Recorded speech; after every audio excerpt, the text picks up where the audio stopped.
আসসালামু আলাইকুম দর্শক, আশা করছি আপনারা সবাই ভালো আছেন। আজকে আমি আপনাদের সাথে শেয়ার করছি মাছের মাথার একটা সুস্বাদু রান্না। মাছের মাথা আমি রান্না করছি সবজি দিয়ে। আমি এখানে একটা মাছের মাথা নিয়েছি। মাথাটা আমি ভালো করে ধুয়ে পরিষ্কার করে নিয়েছি।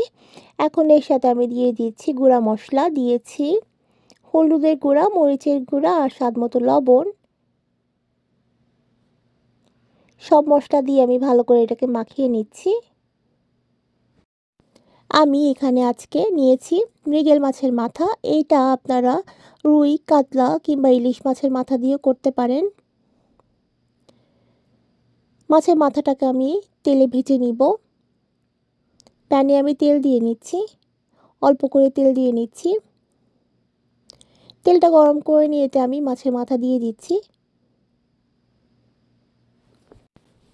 হালকা করে ভেজে নিচ্ছি।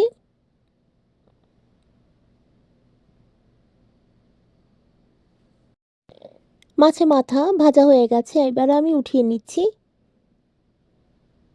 এবারে একই তেলে আমি দিয়ে দিব পেঁয়াজ কুচি,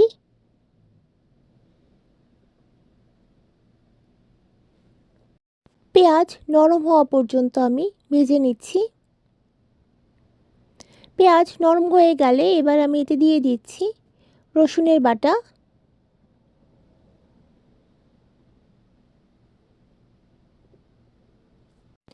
আমি এখানে একটা পেঁয়াজ দিয়েছি 1 চা চামচ রসুনের বাটা।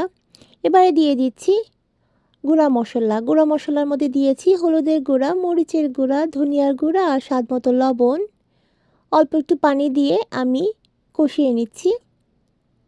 মশলাটা কষানো হয়ে গেলে আমি এতে দিয়ে দিচ্ছি সবজির মধ্যে আমি দিয়েছি মিষ্টি কুমড়া, বেগুন, আলু আর পুঁই শাক।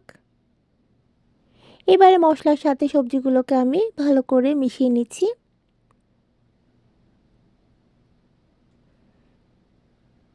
এবারে ঢেকে রান্না করছি সবজি একটু সিদ্ধ হয়ে আসা পর্যন্ত।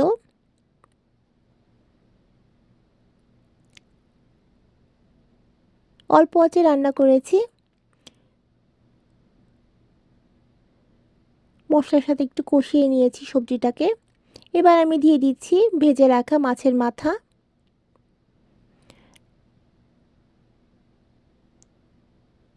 আবারও একটু মিশিয়ে নিচ্ছি।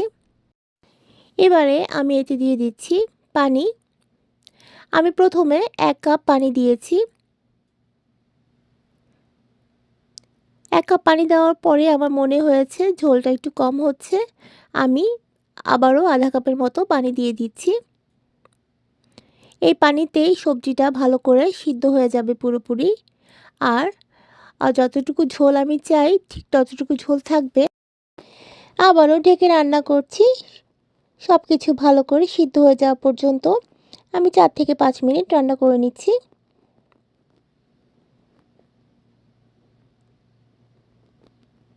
সবজি অনেকটা সিদ্ধ হয়ে এসেছে। এবার এতে দিয়ে দিচ্ছি টমেটো। আমি এখানে কাঁচা পাকা টমেটো দিচ্ছি।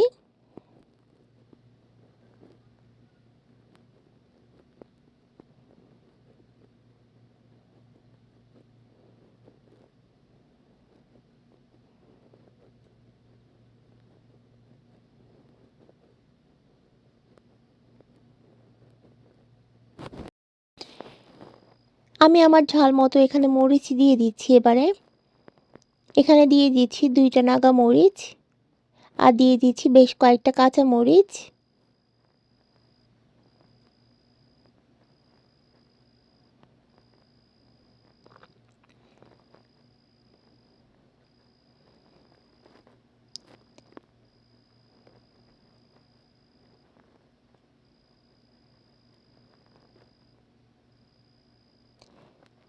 এবারে আমি রান্না করে নিব আরও কয়েক মিনিটের মতো।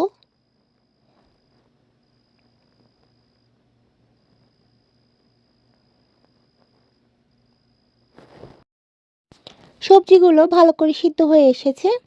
এবারে আমি এই তরকারিটাতে একটা বাগার দিব। এই জন্য আমি তেলের মধ্যে রসুন একটু ভেজে নিচ্ছি। রসুনটা বাদামি করে ভেজে নিয়ে আমি তরকারির মধ্যে দিয়ে দিচ্ছি। রসুনের এই ফ্লেভারটা এই তরকারির মধ্যে খেতে খুবই ভালো লাগে। রসুনের বাগার দিয়ে আমি ভালো করে আবারও সব কিছু নেড়ে মিশিয়ে দিচ্ছি।